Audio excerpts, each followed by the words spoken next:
Hello and thank you for watching the Angry Rooster Creations channel. Today we're taking a look at another fountain pen ink. This one is, at the time of this recording, which is March the 13th of 2025, is a brand new ink. This is Noodler's Polar Krill, which is a magenta colored ink from their Polar series. The Noodler's Polar inks, the big, talking point, selling point on these is that they are a freeze-resistant ink, but also they are one of Noodler's bulletproof inks that is supposed to be waterproof and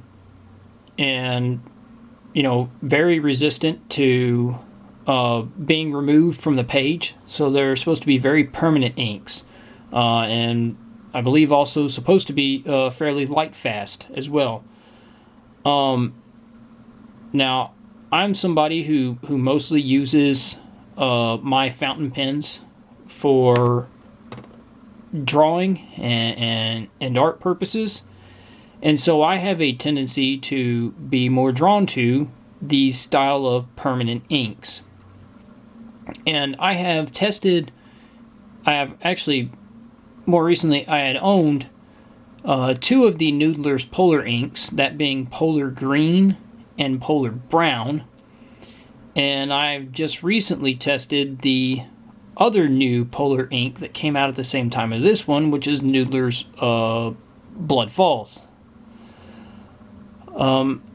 So for this test, I'm going to be using a Jinhao 619 with an extra fine nib.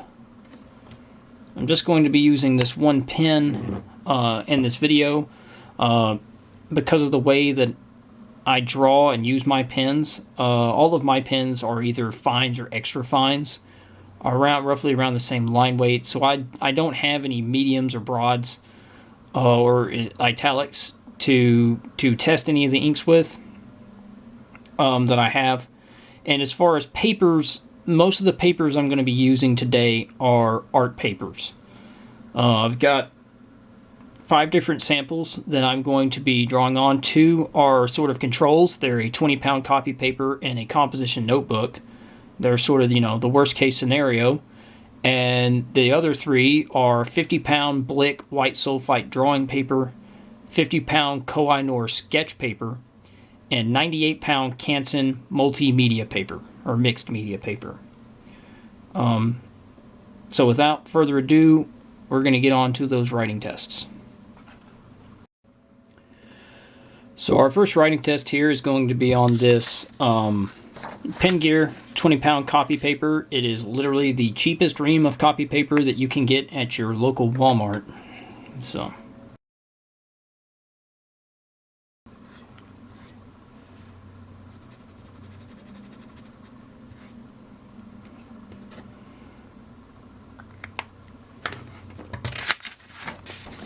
alright, so here is the writing sample here with the Polar Krill. Now I will admit, some of the lines look a little wonky here. I did have some issues with this pen wanting to run dry on me, which I had just inked this pen up and I had done a little bit of scribbling and writing around on some other stuff, and it really just started doing that right as I turned the camera on. So that's very unfortunate. I'm hoping that does not continue. I shouldn't have to prime the nib. That is a full fill, and I didn't just fill the converter, I drew it through the feed and all. So but as you can see, where I was trying to double over some of the lines, there was some bleed and some blotting. That's where I was doubling over lines where it had ran dry on me.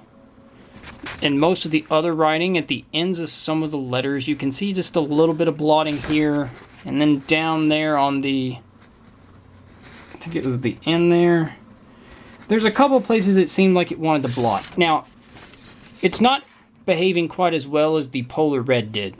That Blood Falls, that red right there.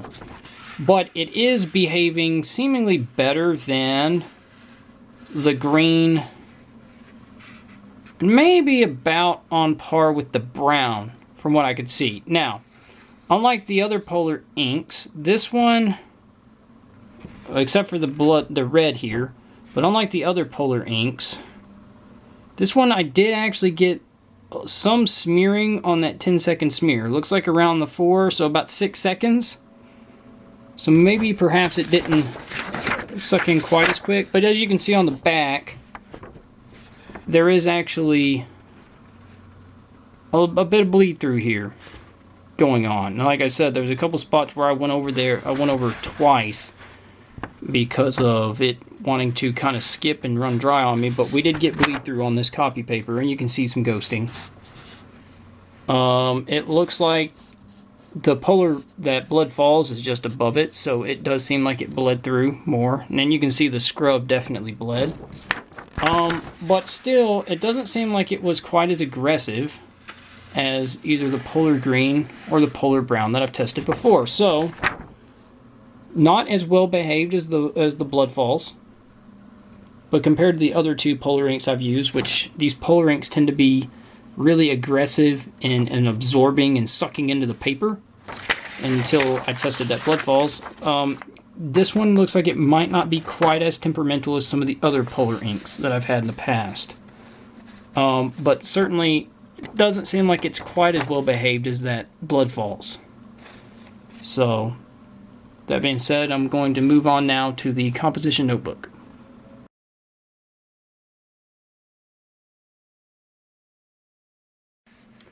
And now here we are doing the writing test on the Pen Gear composition notebook.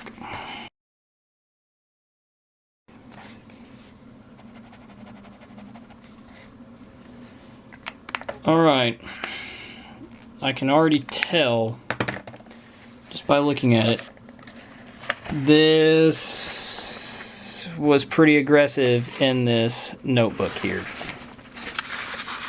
I don't know how well this is going to be. Okay, I can get it in there framed pretty good. It got a little woolly. It grew up on the page a bit. There was a couple times I was a little slow with my pen stroke.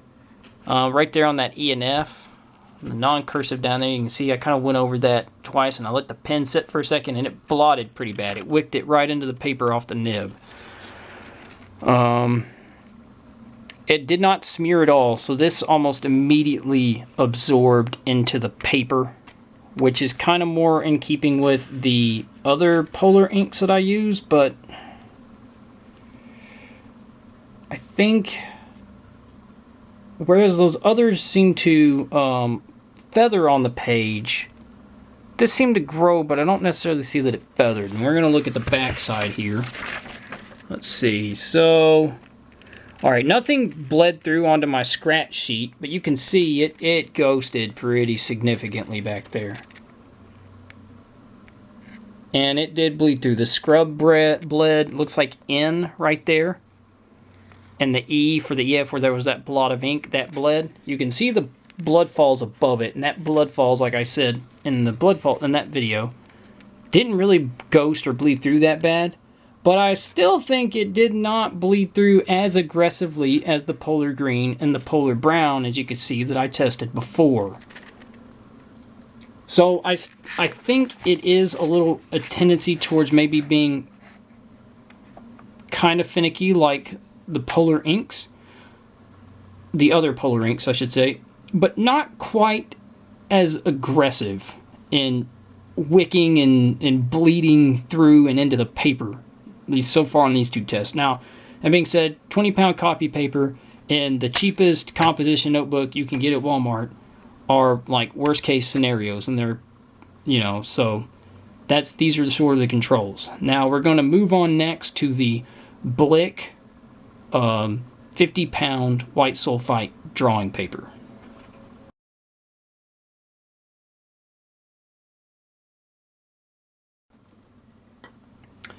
So here is the Blick 50-pound white sulfite drawing paper.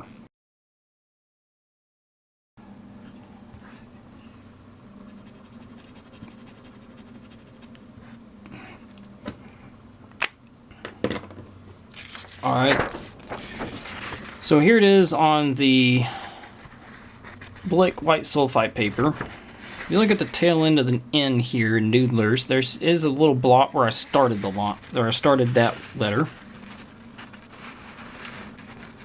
And as I go along, I don't really see anything egregious. Now, I will say this, that E, for some reason, the pen ran dry on me, and I went back over that. So if it looks a little ugly, that is me doubling over a line where it ran dry. But other than that, it seems to have held up pretty well on this paper. Now, unlike some of the other art papers that I'm about to show, this paper is more absorbent than the next two papers. I don't believe this paper here is necessarily meant to be used with ink. I think this paper is really meant more for dry media, but it's a paper that I have, so it's a paper that I'm using. Because it is more absorbent than some of the other papers that you're about to see. On the back, I am actually kind of surprised. This one, yeah, it did kind of, you can see some ghosting here. Now, you can see a bleed, which I'm surprised during the scrubby, but I tried to get more ink on the page, so I went after that a little longer. And really, the scrubs are the only places most of these inks have really bled, except for that polar brown. The polar brown looks like it came through at a couple spots in the writing. Here, it's really just ghosting. Now, remember, this is a 50-pound paper, so, you know, keep that in mind. But it didn't perform terribly on this paper. Whereas, like, when I tested the polar brown, it kind of has a couple places, like that K in ink, where it's got some feathering. There's no visible feathering or anything here.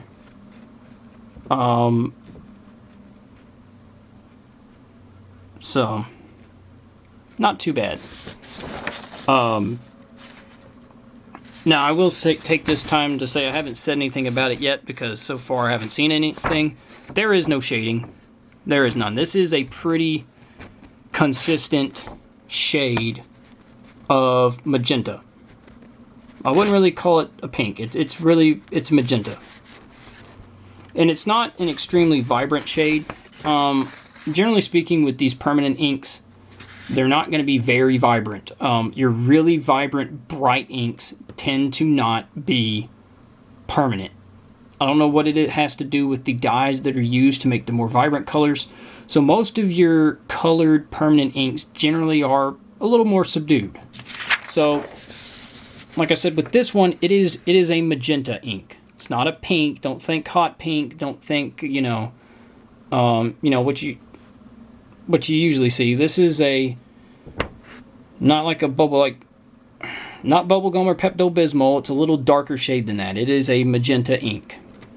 So, with that being said, we are going to move on now to the Koh-i-Noor 50-pound sketch paper.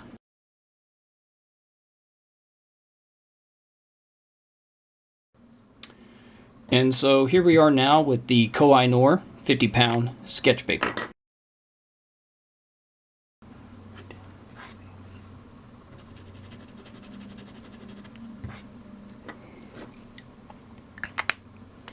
Alright, so here is the Koh-i-Noor 50-pound.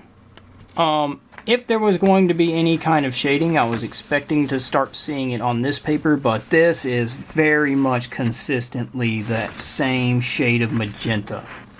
I mean, even where the lines end, like where I ended the pen stroke, there's not even a darker blot or anything where there was extra ink at the end of the paper. Now, there is no feathering or blotting really to speak of on this. Now, looking at it, these lines may not, depending on what's going to show up on camera, these lines may not look the cleanest. You might be like, oh, that's feathering. This is a toothy paper. It's got a texture to the surface. So when you're writing on this with pens and using inks, your lines are not going to be fully crisp. They're going to kind of have a little bit of a edge texture to the lines, and that's not because the ink is behaving strangely. If you were to see this in person, you could tell. It's just due to how the nib reacts to the texture of the paper. So all in all, it looks like it's performed pretty well. Now, I did get a little bit of a smear. It looks like the smear might start on the 6th line, so about 5 seconds, and this is dry on the page. And since this is not a very absorbent paper, that just means this is a fairly fast drying ink. And I did get a smear on the scrub. Now, if this holds up the way that I typically see, there's really, I'm actually kind of surprised. There is a bit of ghosting on this paper. Not a lot. And there's some ghost on the scrub. That's probably the most, but that's not a bleed. That's a ghost. If you were writing on the back side of this paper, you could certainly still do so. Now, generally, this being an art paper, you're not going to do art on both sides of a piece of paper. You're going to do art on one side. But if you look comparing it to the other polar inks, which the polar green is there on the top, the polar brown is right here. It looks like, as far as on this paper, the ghosting is on par with that polar green. Then the polar blood falls, you can't even see that was on the top side of this paper. Now, I will mention this too. This is a 50-pound paper, but it is very thin for a 50-pound paper. In fact, it feels almost like a parchment paper. Just has to do with the formulation of the paper itself as to why it's that thin. But even though this is as thin as it is, it is not a paper that's prone to ghosting or anything. So, got some ghosting, not too bad. Like I said, you generally wouldn't use the back of a paper like this anyways. Alright, and with this, we're going to move on to the last paper, which is the 98-pound Canson mixed media paper.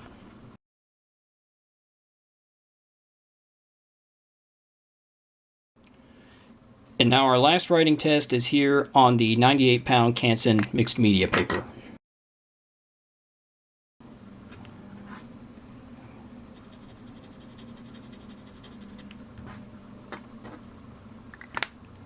Alright. Now, this is the least absorbent of all the papers I have tested. There is no feather, no blotting, and once again, not even the slightest hint of shading. This is a very consistently that same shade of magenta. You will notice, like I said, this is not an absorbent paper at all. I did get smears on every single line, but still not very much. This stuff dries very fast, and most of that smearing seems to only really occur at the start and end of the pen stroke. That middle of the pen stroke didn't move at all. And I did get a smear on the scrub, but as you can see on the scrub, you can still see the ink lines. So this stuff dries really fast. It performed great on this paper. I knew it would. Pretty much every ink that I put down performs well on this paper. This mixed media paper. And there's going to be nothing on the back, and there certainly isn't. This 98-pound mixed media paper is about as thick as cardstock. So,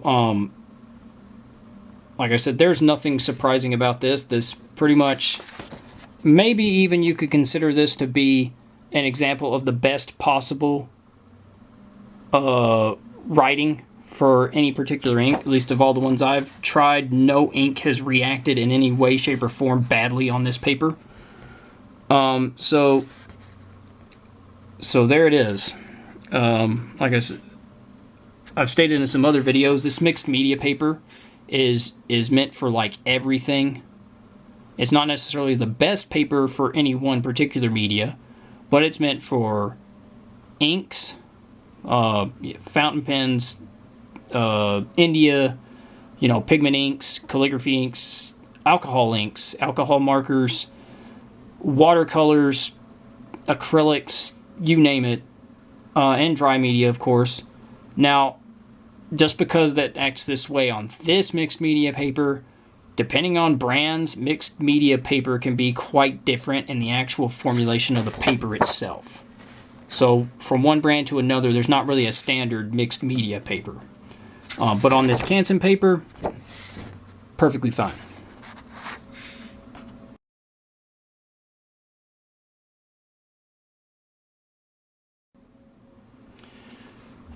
Now I want to quickly take a look at this poor man's chromatography that I did on this Noodler's Polar Krill. This is a poor man's chromatography because this is just a piece of paper towel. I didn't have the proper filter papers to do this, so I made this as the chromatography we have at home.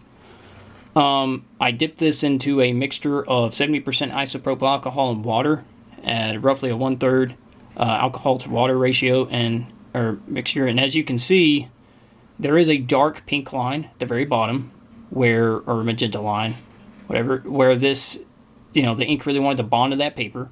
And then the rest of the chromatography is pretty much a very consistent shade of pink all the way up as it traveled the page. Obviously if somebody was to repeat this with a more proper filter paper, you might see some more variation, but as I'm looking at this, I don't see any hints of any other hues or colors in this. It is just consistently the same shade of pink. So that might be what helps to explain the lack of shading in this ink. Now, I don't know if this is of any actual practical use to anybody, but for what it's worth, there it is. And now the final test that we're going to do in this video is going to be a quick water resistance test. The way I'm going to do this is I'm going to draw a grid on the paper. I'm going to let it dry for 30 seconds. I'm going to take a pipette, drip water on the ink, let it sit for 10 seconds, rub it into the paper, and then dab it off with a tissue. And we're going to see if I can either lift any of the ink or if any of the ink runs on the page.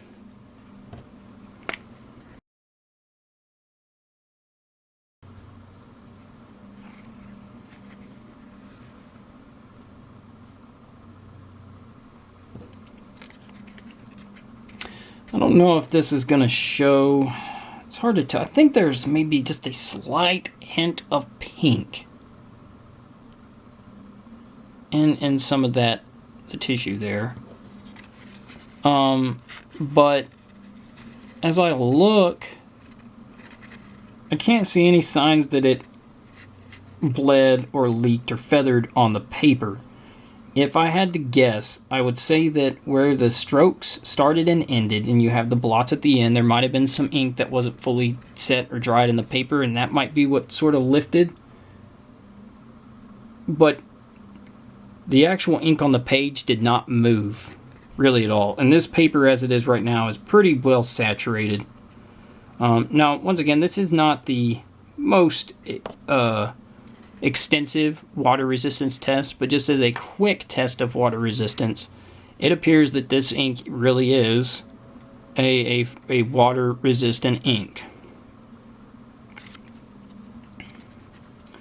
So with having said all of that, this ink seems to perform pretty well. It does have some of the tendency that these polar inks can tend to have, where it did seem on some of the worst papers, the copy paper and the notebook paper, to be a little bit aggressive. It doesn't seem like it was quite as aggressive as the polar brown and the polar green that I tested, but it clearly was not as well behaved as the Polar Blood Falls. But I think the Polar Blood Falls seems to be a bit of an outlier in this series of inks.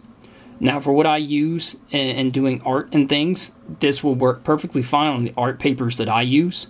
Now, unfortunately, because I do art and I'm not really into the fountain pen hobby for journaling and things like a lot of others are, I don't have things like Tomoe River and, Rhodia, Clairefontaine, or Moleskine to test these inks on.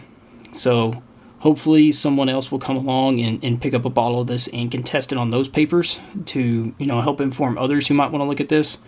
But I have a feeling that on a lot of those papers, this particular Polar Krill will handle better than some of the other polar inks, and maybe not have as many of the issues that some people have with the other polar inks. It doesn't seem like it's going to be as well behaved as this Blood Falls.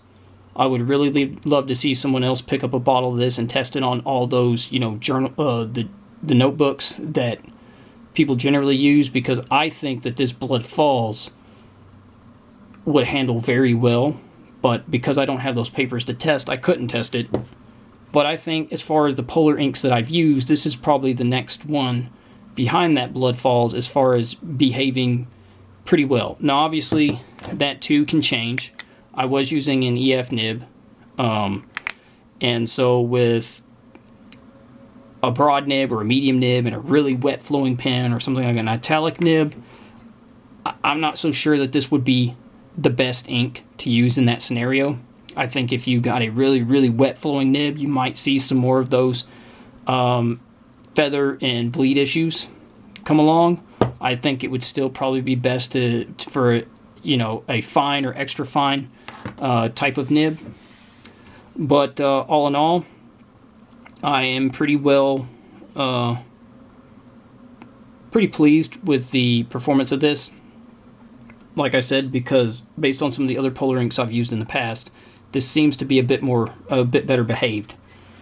Now, another thing I failed to mention earlier, that I'll mention now, is that on some of these pages, like the papers like the Koh-i-Noor and the Blick papers, I'm going to be doing a longer running test here with these papers. I plan on doing a light fastness test.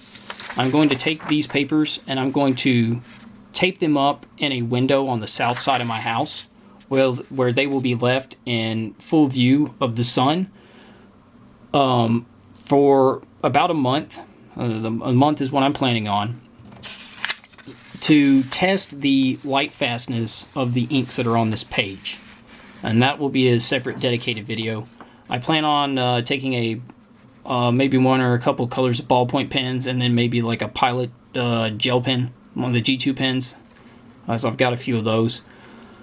And marking on here too, sort of as a control, because I fully expect those inks to fade with being exposed to the sun. And then after a month, when I come take these papers down, I intend to, on some of these blank open areas, write underneath them with the same ink, so to showcase whatever difference in hue and vibrancy that there might be.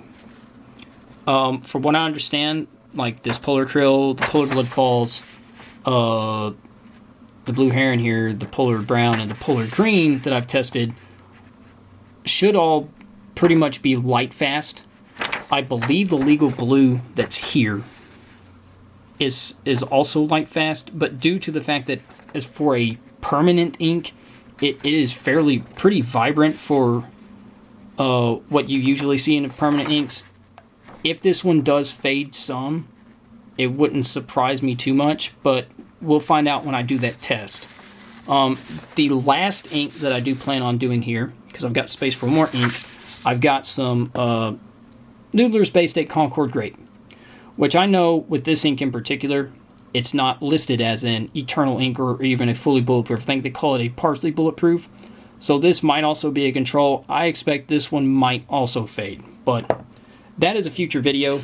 And this video, though, was on the Polar Krill. And like I said, with those final thoughts, a finer nib pen is probably a better idea.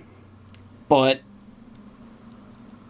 I think for papers that are made more for fountain pens and not, you know, garbage paper like copy paper and notebook paper, I think this ink would probably do quite well on appropriate papers.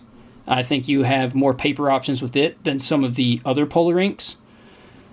And as far as being a permanent ink, it is indeed, seems to be, at least with the water resistance, very fast dry, pretty fast drying and quite water resistant. So with all that having been said, I thank you for watching the video here. If you liked the video, I would very much appreciate if you hit that like button. If you have anything to say about what I did or didn't do in the video, whether that's praise or criticism, it doesn't matter. all feedback is welcome. All feedback is helpful to help me make better videos in the future. And please get down there in the comment section. Tell me what I could have done better, or tell me that you know what you liked. And also, if you watch this video, maybe you watch some other videos, if you like what you see, I would very much appreciate subscriptions. It would help me out greatly. But with all that, that concludes this video. I thank you for watching, and hope to catch you in the next one. Bye.